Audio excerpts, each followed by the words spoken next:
alien spacecraft did not crash in Roswell, New Mexico in 1947.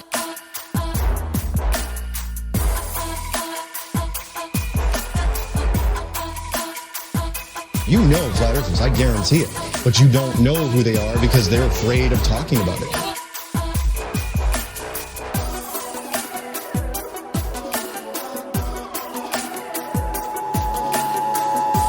This is not a test. This is your emergency broadcast system. Hello and welcome to the 31st annual Subliminal Deception Podcast, your weekly dose of conspiracy theory bullshit. My name is Cody, and I'm joined by my pal Phil. How are you? Doing good, buddy. How about yourself? Not too bad, actually. I'm finally on the tail end of my my illness. I'm finally starting to get my strength back. A little tired occasionally. You might hear sniffles again still, but I'm almost back. Maybe the Men in Black got me sick or something, but I'm healing from it finally. We're getting too close to the truth. It's bound to happen eventually. That's what I'm just going to blame it on. Every time I get sick, I'm just going to be like, no, it's not my fault. It's the fucking CIA poisoning me or something. But as you probably know, with a drastic change in temperature, which we are experiencing here in Minnesota currently, you usually get sick. Yeah. Yeah, so... That's pretty much everybody. It's... Yeah, I mean, it's not really cooling down where you are, is it? It cooled down a little bit last month, so it's getting down to about 95 was the high today. So. Oh, so we need a mental update on the Hawkeyes. They didn't fare too well last week, right? No, they didn't. So we are taping this a few days after the Penn State debacle. It was bad. It was. Yeah, our defense held up. They held strong, but our offense, once again, diarrhea shat all over the fucking bed. Yeah, and then rolled around in it. So, yeah, you know, that'll basically happen. how it went. They didn't lose by that much, right? No, they only lost by 5. We actually had a really cool, long pass for a touchdown towards the end, but it was too little too late. We didn't have enough left in the tank. Our defense they couldn't make them go 3 and out for us to get the ball back with 2 minutes left. And they just walked the ball basically until they took a knee. So doesn't that hurt almost worse than anything, where it's just like, it could be like your team's like 3rd and 10 or something. It's like, okay, you can easily just get them out and get the ball back. And then it's like, oh, they get like 50 yards. Like, oh my God damn it. That's exactly how it was. It was 3rd and 8. We had just spent our last time out, and we had like 2 minutes and 20 seconds left, I believe, and then they got like exactly 11 yards. Yeah. Or just about exactly as much as they needed and a little more, and then they just ran down the clock. Yeah. It's over. I hate when that happens so fucking much. Like, but on a better note, that's probably not going to last. I did notice that the Golden Gophers are now ranked 20th, I think. Yes, they are. Crazier shit has happened. I mean, from what I've seen, they have a pretty easy schedule for the next 3 games, but then they start getting into that meat grinder. So yeah, they're gonna once they. I think they face. Is it Penn State or Ohio State? I don't know. I think it's Michigan State, Wisconsin, and Michigan, maybe. Oh, wait, they play Iowa still. That's who they play. Oh, yeah, they probably play Iowa. I'm sure Iowa will smoke them. I'm sure of it. I don't know anymore, honestly. It's looking a little weird. Did you, speaking of controversy, did you watch Thursday Night Football? Or, no, Monday Night Football, sorry. No, I did not. What happened? Oh, so they had, of course, it's Green Bay Packers. And the Detroit Lions got robbed of basically 3 penalties that cost them the game. And they were penalties that weren't in existence, just imaginary penalties. So it was it was interesting. It was poor Detroit Lions. They can't catch a fucking break, can they? Yeah, well, the referees probably got a call from upstairs. Yeah, Well, Packers are getting a little too close to losing. Well, I know you're big on the rigged sports conspiracy. Yes, I am. When I start seeing that, I'm just like, I wonder what the spread was in Vegas. Like, that's the first thing that comes to my mind. Like, what is the spread for this? Are they getting nervous that they might have to pay out some money? Is that what's going on here? Yeah, I don't know. It's so weird how like these calls that don't get like these penalties that don't get called all game. All of a sudden, 2 minutes left, and it's neck and neck, and then one team just gets them all. Like, Yeah. all in a row.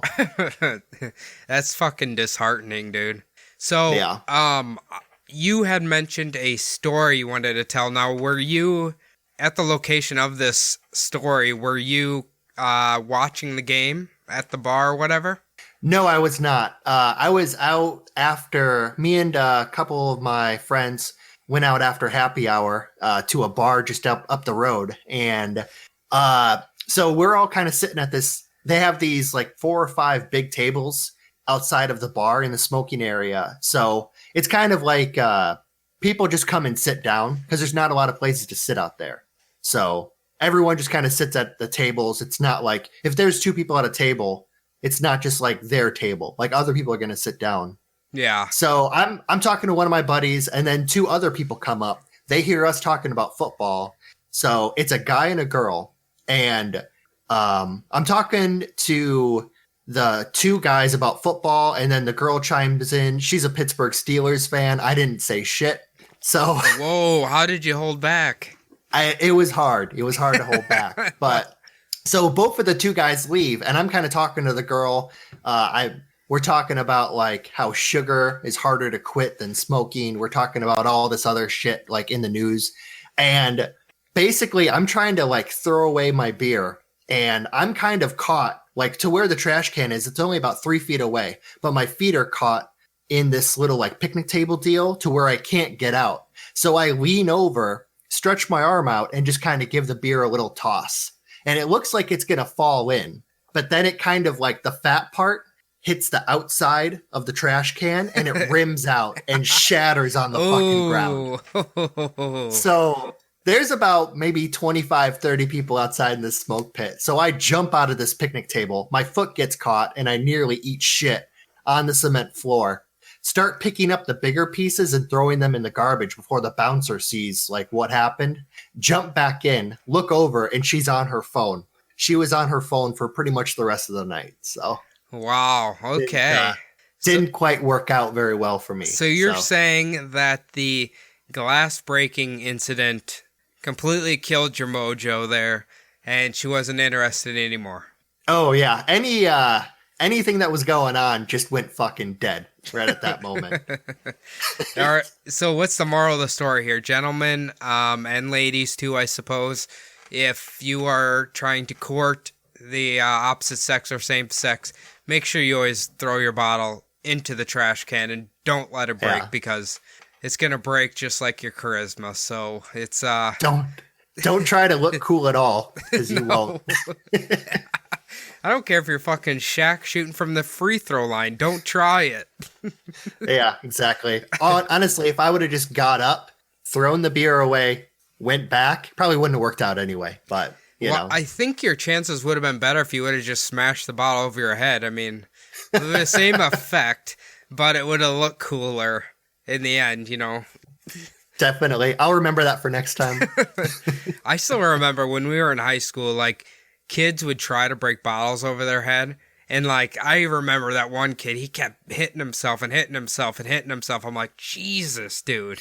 You got, like, 3 concussions right now. Just stop. You're not going to break it over your fucking head. That wasn't the infamous Dota, was it? No. It was one of the other random weird kids we used to hang out with. Oh, okay. One of them, I don't even remember which one, but I can vividly remember him hitting himself in the head with the bottle, and it's just not breaking, and I'm just like, what are you doing? Just stop it. But, yeah. Anyway, Phil, let's dive in here. So, this week I'm taking the reins, and I decided to do something that kind of goes along the lines of keeping it a little weird for Halloween, a little spooky for Halloween. And that is people who may have allegedly sold their souls to the devil. Now, All right. initially, it sounds weird. And this is what I was telling you before the show. I'm like, you know what?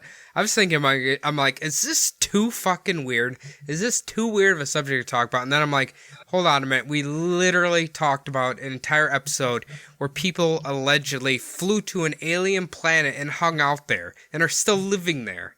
Like, you can't get much weirder than that. So, at least this, a couple of the stories, and one in particular might actually ring a bell in your head because they actually have a Netflix special about it.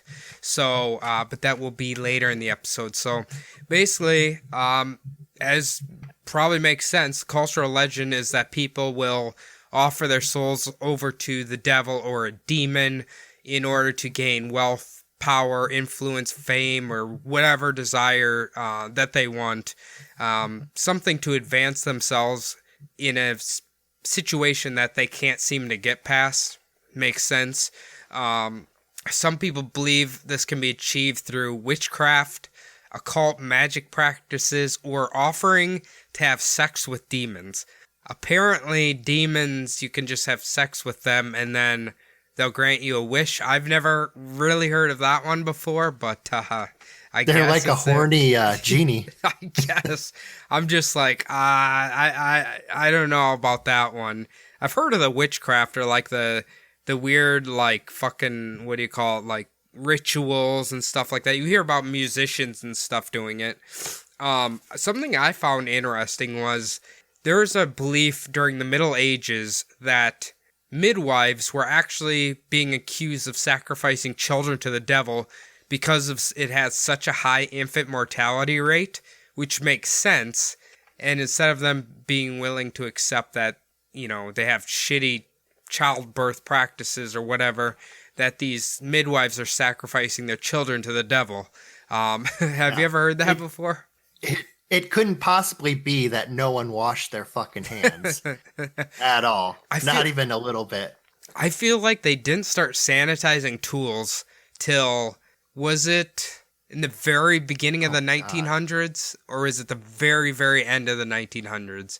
I thought it was like, yeah, it was like pre-World War One. I think, just before. It's hard. It's not. It's so hard to believe that someone wasn't like, hey, this scalp was all bloody. I don't think wiping a towel across it means it's sanitary to then use it on somebody else again. Yeah, well, that was, God, like the Civil War. They would take the bone saw from one guy and then just walk across the fucking triage and hack off somebody else's leg. Like, yeah, I think that might be causing an infection at some point. Yeah, they had absolutely no fucking idea what caused that shit. So have you ever heard of the book, The Malleus Maleficarum? You ever heard of that book? No, I have not. Okay. What does it stand for? Okay, so obviously it's Latin, right? What it was during the witch trials, this guy made the book basically pointing out how to find witches and what to do with them, how to persecute them. That's the whole point of the book. And within the book, they spoke a lot about, you know, mainly women selling their souls to the devil or to demons to gain whatever. So, if you think about like the Salem witch trials and stuff, that's the book they would have used to like guide them or whatever, which is pretty fucked up. Kind of like the first ever erotica book for for fucking the Catholic Church, yeah, basically. For dudes with a weird kink. Apparently, you can still buy the book, and I'm sure it's just, you're reading it, it's probably just absolutely fucking insane to try to read through this goddamn thing. Yeah, like a how-to on how to fucking persecute women who probably, their only crime wasn't touching your dick. I'm guessing that was their big crime. One of the funniest things I ever heard, like when it was about witch trials and stuff, like some men literally they'd start accusing women of being witches because either they had a limp dick, so of course they're being hexed by a witch, right? Or they claim that their penis was shrinking, So they were being hexed by a witch. So it's like, I don't know. I don't know where they get these ideas from, but it's...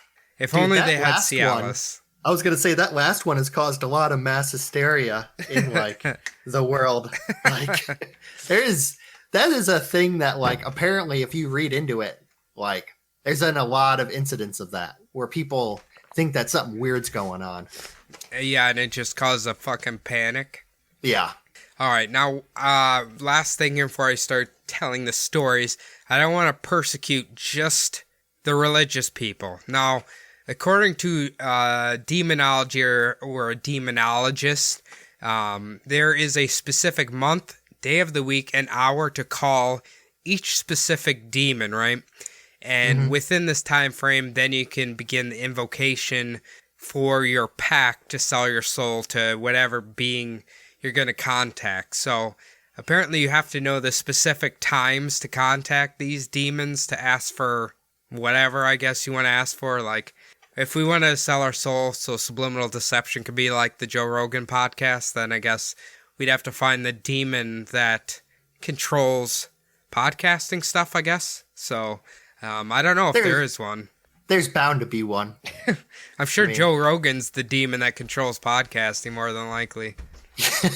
You look at some of those top 50 podcasts out there, and there had to be some soul selling going on. Oh, for sure. There's some not very good ones. For sure.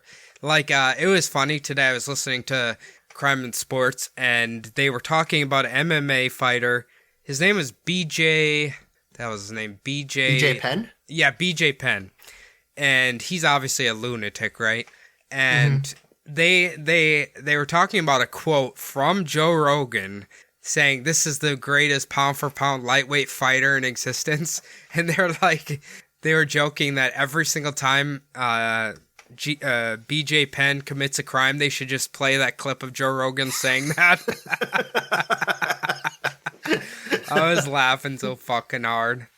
Can you imagine that? Like his crime reports popping up on the TV, and that's just Joe Rogan. He is the greatest pound for pound lightweight fighter in the MMA. His record's like not even good. It's like 16-16, I think. Like you got to remember. I was gonna say you got to remember back then there wasn't a shit ton of competition. Yeah, that's true. That's true. But man, that guy was. It sounded like he was just on coke like his entire career, basically. It's pretty insane, actually. I can't remember his name. The dude who, the Iceman, Chuck Liddell. Oh, yeah. He was a fucking monster. He was my favorite. Oh, God. He looked like he downed a fucking case of beer before he went in the fucking cage and then just beat some motherfucker down. God, that was great. Have you heard about, like, his life now, though? No. Like, from all the head injuries and stuff, dude, from what I've heard, he'll literally be sitting there and just, like, fall asleep.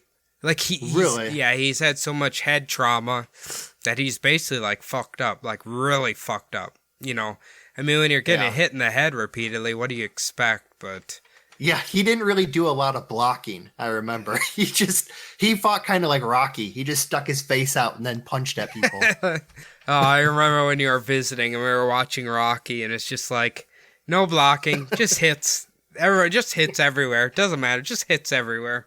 Yep. That was pretty good. Looked like he had his hands in his fucking pocket. All right, so we're going to start off with our first individual who allegedly sold a soul to the devil, and that is Theophilus of Adana.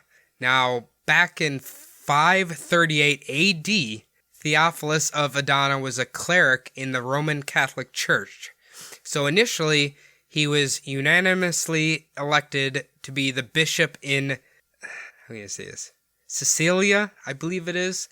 That's Turkey now. You're a historian. Does that town sound familiar, or country, or whatever it is? Cecilia? Yeah. I know that the region that Turkey is in was called Anatolia back then. Maybe this was like a little town there or something like that. Like a little region, possibly. Yeah, probably. Anyway, so he was elected to be the bishop, but he said, you know what? It's not for me. I'm turning it down. And he claims that he did this out of, just humility. He just didn't want to be I don't know, whatever. He didn't feel he was worthy of the bishop, so he passed it on to the next guy. But many believe his secret intention was that he wanted to actually become the archdeacon instead. I'm not really sure. I assume the bishop's ahead of the archdeacon, right? In power structure? You would have to. I mean, Yeah. the bishop is right below cardinals. So I don't know. Apparently he just did it to be a nice guy. Well, he's maybe he still wants to be on the ground floor where all the little boys are. He is in the Catholic Church, so valid point. Well, this didn't really work out for Theophilus because the person who was then elected bishop, he thought, hey, this guy, I'm letting him become bishop. He'll hook me up with the archdeacon job.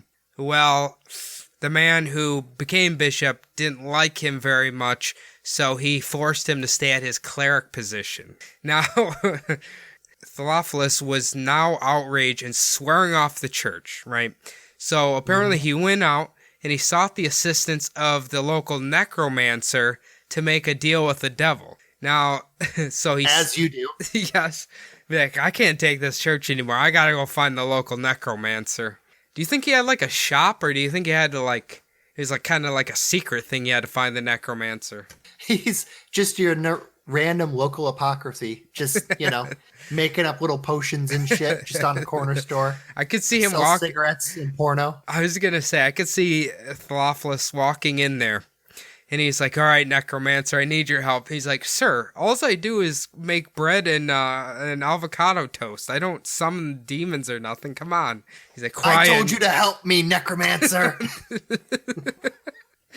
And that's the origin story of avocado toast there. So the necromancer agreed, and Theophilus then summoned the devil, and the devil said, "Okay, I'll do this for you, but you got to denounce Jesus Christ and the Virgin Mary, and then you have to sign the contract in your own blood."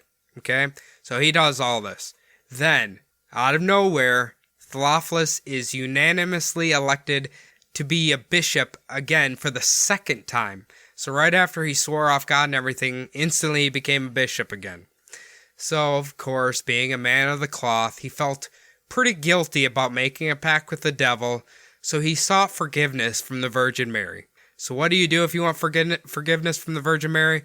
Well, You got to go to a whorehouse, I imagine. is that where she's hiding? Is the Virgin Mary? Can that be a stripper's name, you think, the Virgin Mary? Yeah, I think so. I mean, I bet she'd do pretty well in the Vatican. Probably. Well, anyway, this was the, I don't know if you even want to call her real or not, the lady they worship, Virgin Mary. So he decided, hey, here's what I'm going to do. I'm going to fast for 40 days. Okay, so he does that. Then, according to him, the Virgin Mary appears in front of him, chastises him, and then tells him that he needs to seek absolution for his pact that he made with the devil. So what does he do?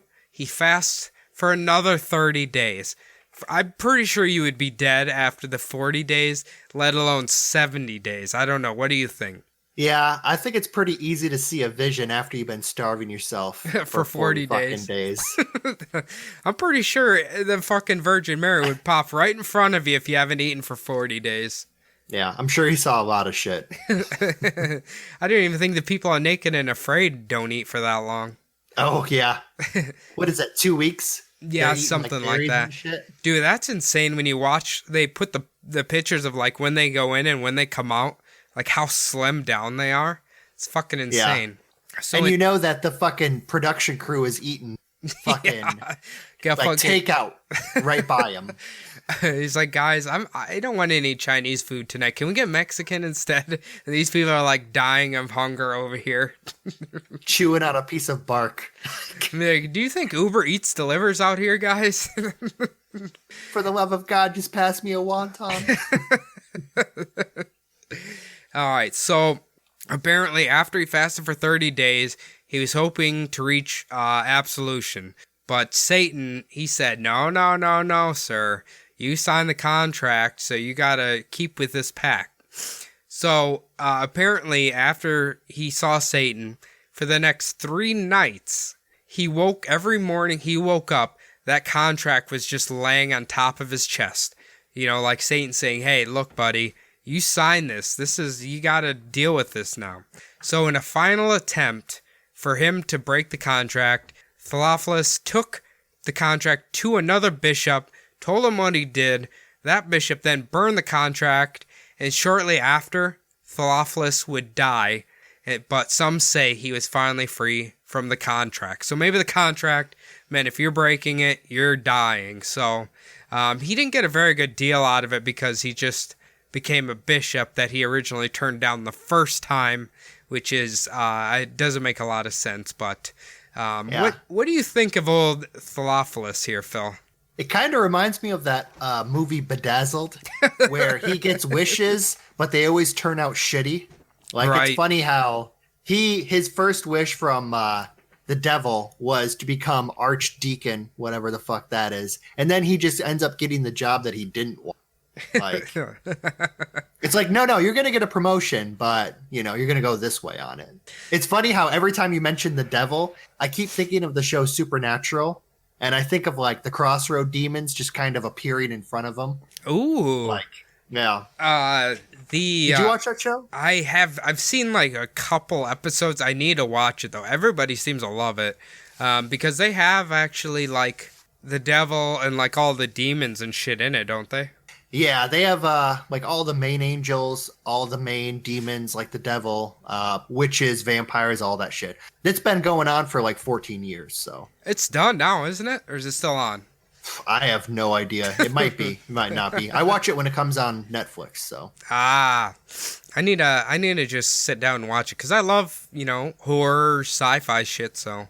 And everyone says they're really good, so I should watch it one time. But anyway, so, at least in Bedazzled, Brendan Fraser got 7 wishes, right? Was it 7 wishes? 7. Yeah, and Elizabeth Hurley was an attractive devil in that. But yeah. I keep imagining the devil coming into his room at night to set the contract on his chest and also, like, drawing a dick on his face. Like, fucking with him, tying his fucking shoes together, or shitting in his bed. I could just... doing juvenile shit. I could just see, or like putting his hand in a glass of, warm water, and he pisses his pants every morning, or he puts a bunch of shaving cream in his hand. Got him. The devil just turns out to be like a teenage asshole. Anyway, so let's move on to our next gentleman. Now, this is Brigadier General Jonathan Moulton. You ever heard of this guy? I may have heard of this guy. What did he do? What's his deal? Okay, so Jonathan Moulton was born in the town of New Hampton, Massachusetts, that would later be New Hampshire. All right, so Jonathan Moulton would be involved with the French and Indian Wars, and then he would be involved with the American Revolution. So this guy is pretty fucking cool, right? He is a war hero, obviously. Clearly a great American. So the legend goes, after the wars, John Moulton was sitting at home. He was worrying about his money problems, wishing that he had more, like we all do. Now, some people say that Jonathan Moulton might have been a little greedy. He loved money a little bit more than a normal human probably should. So he thought to himself, if only I could have enough gold, I'd sell my soul for it. Then he claims, all of a sudden, he started hearing rustling coming down from the chimney. Just something was coming down there. Then all of a sudden, a tall, thin apparition appeared in front of him in all black, offering him a deal. So initially, Moulton, he wanted proof that this guy wasn't just blowing smoke up his ass, right? So the apparition, the devil, started making gold appear all around Jonathan Moulton's feet. And he said, hey, I need more proof than that. So then the devil filled the empty bottles in his kitchen up with rum. Okay? So the devil's like, all right, here's proof. All you got to do, sign your soul over on this contract. And he said he'll make him the richest man in the Providence. And Jonathan Moulton said, hey, fuck it, this sounds great. So the agreement was that on the first of every month, the devil would fill Jonathan Moulton's boots with gold, but if Jonathan Moulton tried anything funny, he would have to pay for it. So, how much money do you think a boot, I don't know if it's one boot or 2 boots, full of gold. How much money do you think that is? I bet that's about, goddamn, gold coins? Probably like 10 to 15 pounds of gold you could probably, depending on his boot, you know? Well, think of the picture illustration they drew was basically like the old commander's boots where they're like almost to your knees, you know? Oh, yeah. So, wow. Yeah, you can fill, Even more. you can get a lot of gold in that fucker. I like it how, I have a few things on this one. I like it how it's the first of the month, just Yep. kind of like how welfare works. Yep. Almost like this guy's like, all right, I'm going to give you money, but I'm going to give it to you in increments and on the first of the month. So you don't fucking spend it all. Like, I also imagine like him being like, when he says, I want you to prove it to me. Like, I imagine him saying like, what was next was, I want you to prove it to me again. And then he kind of motions down to his crotch. Like, huh? I could use a healthy 7-inch here, buddy. What if you just gave him a vagina at that point? He's like, what? I thought that's what you wanted. He just made him like a cone head, just nothing there. He's like a cone. He's like a Ken doll. It's just flat right there. It's like, but devil, that's not what I asked for. Horse dick, dot and peg. That is a very underrated movie. That is. What is that one called? Playmate of the Month? Playmate of the Year?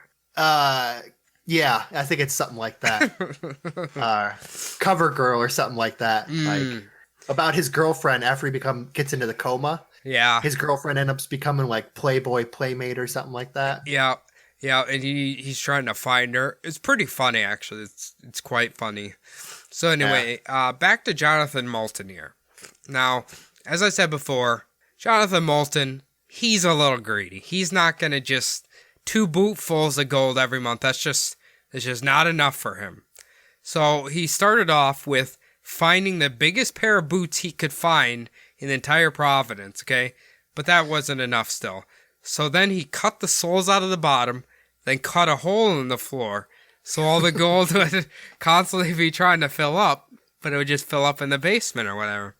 Well, the first of the month came, and the gold just kept pouring and pouring and pouring and pouring, and the devil was like, what is going on here? Something's fishy here. And then he discovered what John Moulton had done, so in revenge, he burned his whole house down. Now, some stories say that in the fire, all 11 of Moulton's children died in the fire. He had 11 kids, mind you. Jesus, no wonder he needed gold. God damn. 11 kids, yeah. But Moulton did escape. He escaped the fire, but he didn't get his gold, obviously. And so, obviously, this one sounds like more of an urban myth or whatever. But apparently, so Jonathan Moulton was a real person, right? Now, Yeah. people would literally go to his grave site and desecrate it and try to dig it up and look inside because they thought his boots were still being filled with gold. Like, that's a real thing that people were doing. But every time they opened it, the coffin was empty because they hid his remains somewhere. So he has an official grave site, but that's not actually where his remains are. And I'm pretty sure they moved that just because people wouldn't quit fucking digging up his grave.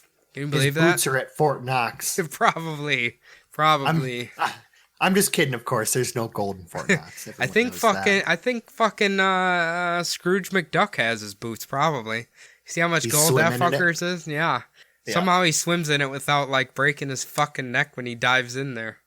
I didn't ask this at first, but I have to ask it now. Is Moulton happen to be an Irish name?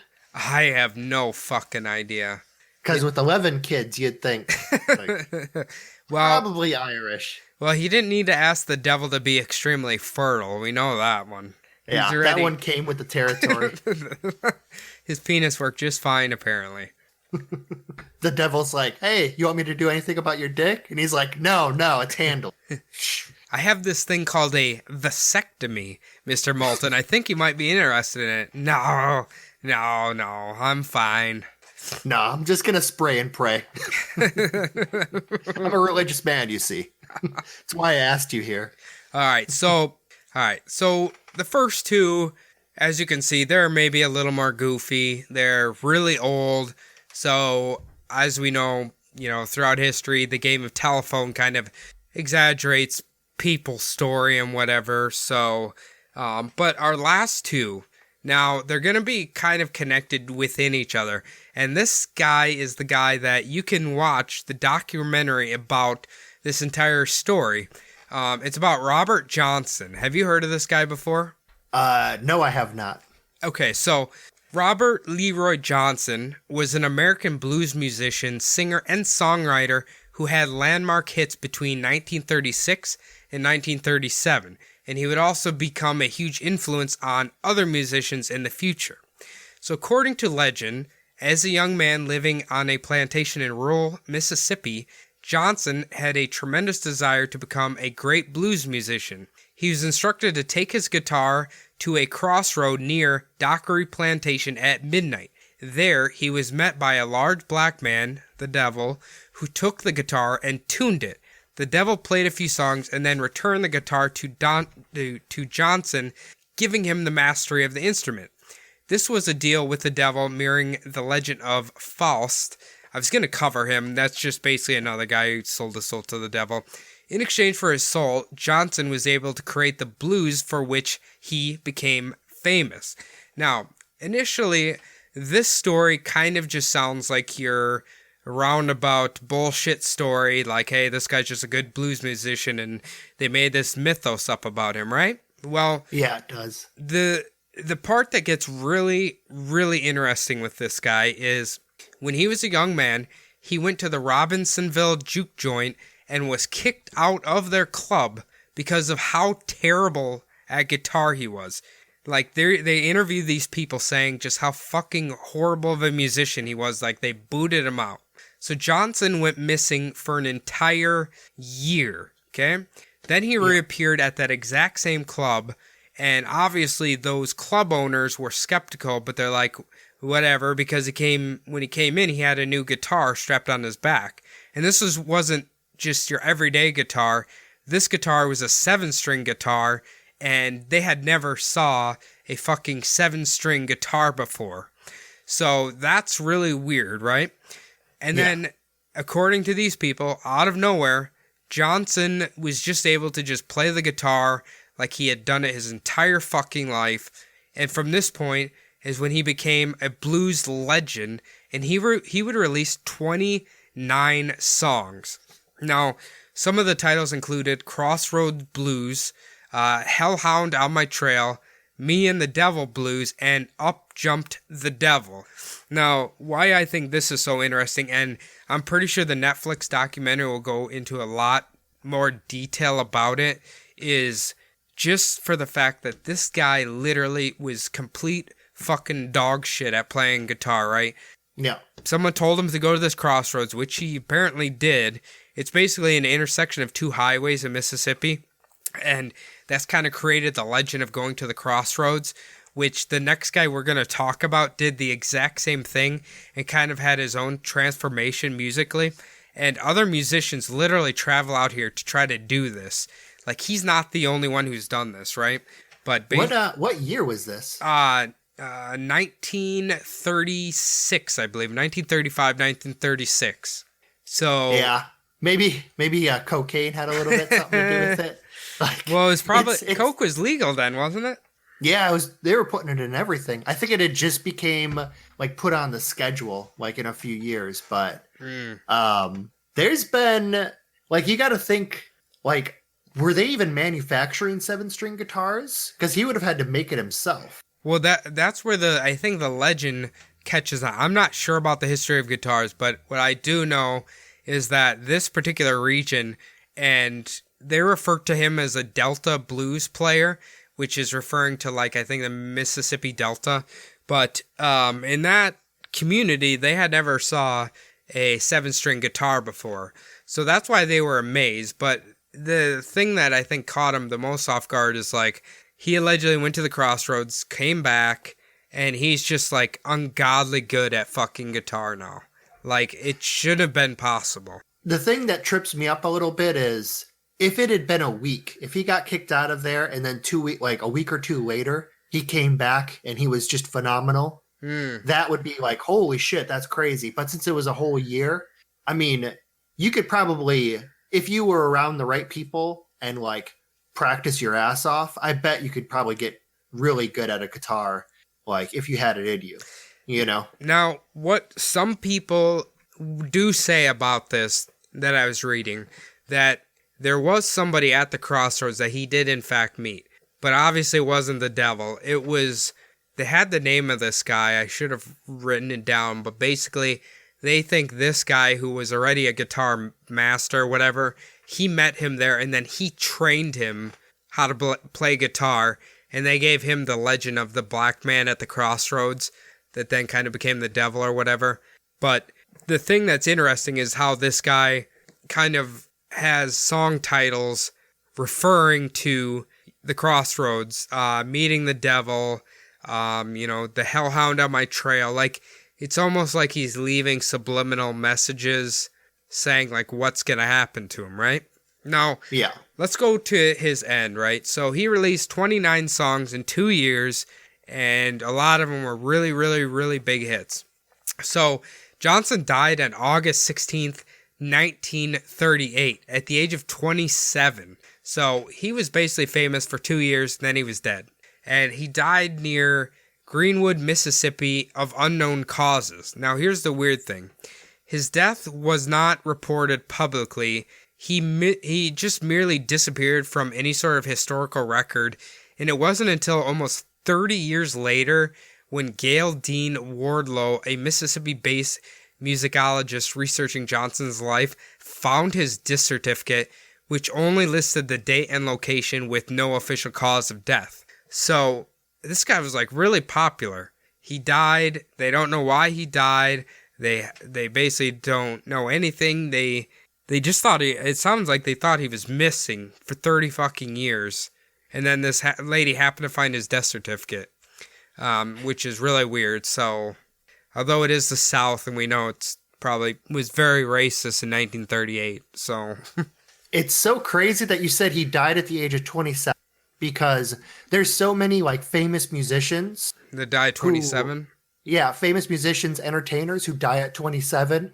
And there's kind of like this mythos that goes along with them that, like, not that they sell their soul to the devil, but almost that they were so good, they only got so much time on earth kind of deal. Yeah. Like all of their talent was just a burst. And it was like they were burning both candles. Okay. Like, candles at both ends. I think, was the lead singer of, one of them would just die. Was it the lead singer of Linkin Park was 27, or was it? No, he was much older. There was one that just died who was 27, like last year. I can't remember I'm which not one it was. sure about that. I know the lead singer of The Doors died. I think Jim at Morrison? 27. I think I think he died at 27. Kurt Cobain was 27 too, right? I'm not sure about that one. Okay, I but think it was I know that there's a lot of them that die at 27. Buddy Holly, I think was. James Who was Dean, that I chick think. who did a lot of drugs? Marilyn Monroe? I don't know. No, she was a Joplin? singer. Oh, I think she died at 27 also. Yeah. But she looked real skinny. She had black hair. I forgot what her name is, but I think she died at 27. Oh, the English girl. I can't even think of her fucking Amy Winehouse. Amy Winehouse, yeah. Yeah, I maybe think that's she died one. at 27. Maybe that's who I'm thinking of. That could be. But yeah, it's weird. It's very strange. But now I'm going to talk about the guy who is connected kind of to Robert Johnson and the Crossroads. And that is Bob Dylan. We all know who the fuck Bob Dylan is, right? Yeah. So the legend goes that in the beginning of Bob Dylan's career, most of his folk songs were socially conscious and aimed towards helping the oppressed. But a lot of people say that he had a shit singing voice and that he wasn't good on guitar. But in 1965, Bob Dylan seemed to make a complete 180 in his change in music and everything. He ditched the old guitar. He adapted the electric guitar, which at the time was very controversial. He became a much better singer and guitarist, and he quit singing about social issues and proceeded to change his lyrics to basically more of the fucking drug-fueled music that was of the time. You know, you got Doors, Grateful Dead, all of that shit. So he just basically did something happened to him, and then he just kind of switched. Now, the legend goes is that Bob Dylan traveled to the exact same crossroads that Robert Johnson had in the 1960s and requested an exchange with the devil the same way that Robert Johnson had. Now, I want to play this little YouTube clip, basically with Bob Dylan talking about going to the crossroads. So let's listen to that quick. All right. And claimed he sold his soul to the devil at the crossroads. Dylan claimed that he went to the crossroads and came back a different man. Dylan stated, "That's when I went to the crossroads and made a big deal. You know, like, one night, and then went back to Minneapolis, and I was like, hey, where's this guy been? You know, he went to the crossroads." So that is right out of Bob Dylan's mouth, by the way. That is right out of fucking Bob Dylan's mouth. Kind of creepy a little bit. And by the way, yes, he is a Minnesota native, and yes, he fucking hates Minnesota, so let's not praise him. He does. He fucking hates fucking Minnesota. He doesn't like it. Well, if he's from Minnesota, obviously you're going to hate Minnesota. Nah, Prince loved Minnesota, though. Yeah, it's people who moved to Minnesota, I find, loved Minnesota. The True. people who were from there never liked it. That's a good point. That's a very valid point. All right, Phil. So after listening to that delectable YouTube video, what are your first impressions of Bob Dylan? We have one more to listen to about him, but do you think it was a little creepy the way he was talking? Yeah, it's a little creepy. I wouldn't doubt that he tried to build up his legend a little bit, trying to get himself over. But it's definitely like he does point to a time where there was like almost a switch with him. Like what I was saying before about the jazz musician, that was like this case where he is shitty and then he goes to the crossroads and comes back and is immedately better. Right. People can tell he's immediately different. That's kind of what I was looking for with the other guy. Yeah. So I mean, it's weird. They basically, both of them did the exact same thing. And if you can't tell, like, Robert Johnson was a huge inspiration for Bob Dylan. Like, that was one of his idols. So, I don't know if he just wanted to try to walk in his footsteps or, like, what the fuck he was trying to do, but he did it. So, another thing that people like to point to is one of Bob Dylan's songs in particular titled, "Gotta Serve Somebody." Now, in this lyric, I think it's a main chorus. It says, well, it may be the devil or it may be the Lord, but you're going to have to serve somebody. Now, people say this is a very ominous lyric that he's singing about, and they're referring to basically that he's going to have to pay the piper eventually for his stardom or whatever. So, yeah, there's that. But let's listen to the last interview. Now, this is taken from an interview Bob Dylan did with 60 Minutes in 2009. And the questions he's asking Bob Dylan are a little ominous and kind of a little, I'm not even sure if he's trying to just be extremely cryptic or what the fuck he's doing, but we'll just listen to it. All right. Why do you still do it? Why are you still out? Well, it goes back to the destiny thing. I mean, I made a bargain with it, a long time ago and holding up my hand. What was your bargain? To get where I am now. Should I ask who you made the bargain with? with the chief commander. On this earth?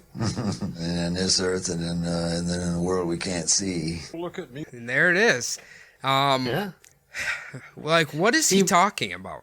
Like, he might have also met a music CEO. Because I'm pretty sure you can sell your soul to those assholes if you want to make it big. It's funny that you mention that because that is something that they say is Bob Dylan. He's like cryptically talking about selling basically his soul to become popular. Like he's selling himself to, I guess, corporate America or to selling himself to the man to continue his music career. Does that make sense? Yeah. You do hear a lot, like, there's a lot of, like, you hear those cryptic, the Illuminati videos and the basically these actresses, actors, entertainers who in kind of make it sound like there was almost a demonic ceremony, like to put them ahead to, they make it sound like it's that, but really they probably just felt like they sold their soul. Yeah. I imagine if you're starting, like, you hear this a lot, like, small musicians are like, man, I would never sell out, I never do this, never do that, and then you get a taste of that delicious, delicious cash, and you're like, well, you know what, fuck it. You know what, goddamn Chad Muska did it, I can do it too. I don't even know if it's the cash. I think it's just the fame. The fame, yeah. I think fame is the drug that a lot of them they are want. seeking. Yeah, that's a very good point. I mean, technically, that's exactly what Bob Dylan did, because he started off using his music to try to bring focus onto social issues that were happening or things like that. And then all of a sudden he's like moved along to the fucking hippie drug culture, like so many musicians had at the time. So it's kind of interesting. Maybe that's just kind of what he's referring to. Last little thing I have about Bob Dylan. In the 70s, this is well documented, that he then transitioned over to doing a Christian music. Have you ever heard about this? No, but it's starting to sound like the Dewey Cox story. Like maybe that's who they're making fun of. I don't know. But he went into like a hardcore Christian phase, and basically people consider this that all his records were just shit then. Like they're just trash. They're just like no good at all. It's like the lowest point of his career. And then obviously he went back to his normal self. But yeah, so in the end here, Phil, do you think, maybe not the first two stories because they're more of just goofy, but let's say Robert Johnson and Bob Dylan, do you think there could be something that they had done at the Crossroads to maybe make an exchange with the devil or some entity, or like did something to boost themselves, gives themselves a magical power or whatever? What do you think? I feel like the story about Robert Johnson is just kind of like the mythos. I feel like he went away for a year and he had gotten better. And they tried to create kind of like this story around it, why he was so good. The thing about Bob Dylan, that's a little weird. Like he admits it almost. That I he know. sold his soul. Like it's creepy, isn't it? Audio of him admitting that shit. You should. I would recommend anybody watching the YouTube videos of him, because he has the creepiest fucking look on his face when he's talking about it too. Like he's so creepy. It's weird. I was gonna say it's weird that we talked about Supernatural, like the Crossroad Demon. Like in the show Supernatural, the Crossroads Demon is the one that you make deals with. Like he's the one you sell your soul to. Okay, so I wonder. I don't from it. I know you mentioned that, and I didn't want to spoil what was coming up in the episode, so I didn't say anything, but I was like, that's the first thing that came to my mind, because these two guys were dealing with allegedly a being or devil that was at the Crossroads. Yeah. So. Yeah, I had no idea what Cody's thing was going to be on today, so that's kind of weird I mentioned that, but. I know, right? But yeah, I mean, the Bob Dylan one, I would give that, like, I'm not. Like the rating, the percentages, like I'm an atheist, but if I had to give any of them, I would say I would give his probably like 5%. Yeah. Like it's he admits it, like of course he could just be trying to create his own legend. Like that could be, or he just wanted to follow in the footsteps of his idol, who was Robert Johnson. The other weird thing is that there's a few more musicians who apparently did this exact same thing and hit fame. And right around, I can't remember if it was before Robert Johnson or right around the time Robert Johnson did it, there was another man named Tommy Johnson who did the exact same thing he did. And he became really famous and a good guitar player and all that. So it's very strange. Like, I think the documentary on Netflix is called Devil at the Crossroads, and it's all about Robert Johnson and stuff. So I didn't have time before we recorded to watch it, but I should have, because it sounds really fucking kind of cool, actually. Yeah, I'll have to give that a watch, actually. That sounds cool. You know when you were... It's- Go ahead. Oh, I was going to say, it's weird that, like, there's this place called the Crossroads that makes you famous, and there's not, like, a fucking tourist place there. Like, people trying to get themselves, like, anointed in this magic or actually seen the devil, you know?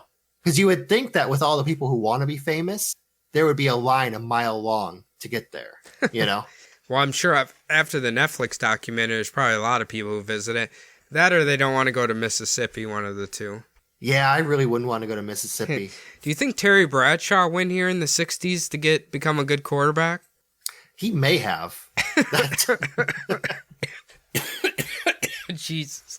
That made me laugh too hard. But I've never heard of him talking about selling his soul, but fucking, I would sell my soul to get traded out of Pittsburgh. That's probably what I would do.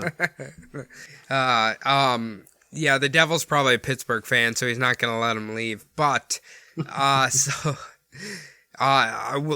thing before we close out here. You had mentioned something about the Illuminati, I think, and it's funny because another person who allegedly sold their soul to the devil was Jay-Z, and they think that's because he is a Illuminati shill, and to be in the Illuminati, you have to sell your soul to the devil, and that Jay-Z sings about the devil a lot in his songs and all this. So yeah, he's not very secret about it though. He gives all the Illuminati. He does the, you know, you ever see him giving like the hand signals and everything? Oh like, yeah, I think it's yeah. the hand over his left eye, or the hand. He's making like a circle with his fingers and putting it over his eye. That kind of stuff. You know, we should do a Jay-Z episode because there's a lot of fucking conspiracies involving that man, including him being like a fucking 150-year-old vampire, which is pretty fucking sweet. But I was actually thinking there's also a really good interview with Dave Chappelle that was done on Masterpiece Theater, where Dave Chappelle's talking about a lot of the shit. He's talking about like what happened to Martin Lawrence and all these famous people. That's also a really good one. Huh, that's pretty sweet. I should check that out. Has to do with a lot like the industry. So I see. Yeah. Well, anyway, Phil, if someone has sold their soul to the devil and they want to tell us what they got in return, where can they do that? They can go to our email, send us a message at subliminaldpodcast@gmail.com. The best way to get a hold of us is through Instagram, Subliminal Deception Podcast on IG. I also have my own little Instagram, whatever, called SDPodPhil. I never check it, and I don't post anything. Cody, you got a few? Yeah, you can add my personal Instagram, that is Cody Zabub, or you can add my other podcasts on Instagram or find them on your favorite podcasting application at Bumblebutt Podcast. Now, the final thing we need you to do is, if you could spare a few minutes, sell your soul to iTunes. Log on there, give us the 5-star review, write something in there, write what you want in return for selling your soul, click submit, and you will help the show out immensely. And we'd be very grateful. We keep getting more and more of them, so thank you very much for doing that. So otherwise, I hope you all enjoyed the episode, and we will see you next week. All right, bye guys.